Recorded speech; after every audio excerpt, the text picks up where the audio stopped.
Walang OTP sa GCash, ilong press mo lang itong messages app and then ayan, tapos app info. Dito sa my permissions, siguraduhin nyo lang po na naka-allow po ang SMS.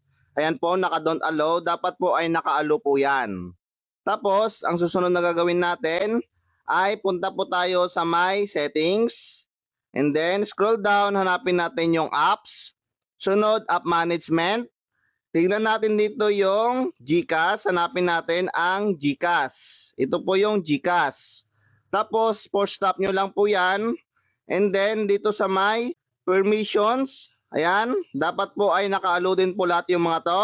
Sunod naman po ay sa my notification. Dapat po ay naka-allow ang notifications. Pindutin nyo po yan. And then itong lock screen, banner, and then sa sound, ring, and vibrate. Yan po, dapat naka-allow po lahat yan. Para makareceive kayo ng OTP.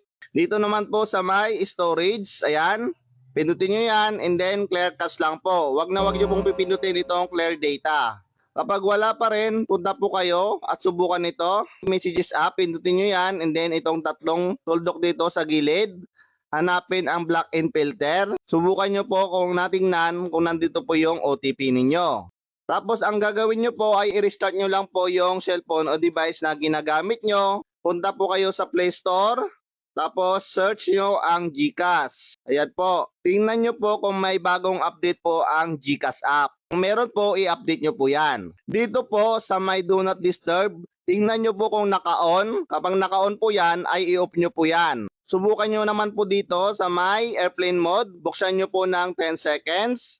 And then i-off nyo. Pagkatapos ng 10 seconds ang airplane mode. Pwede nyo rin pong gawin yung switch ng Wi-Fi to mobile data o di kay mobile data to Wi-Fi.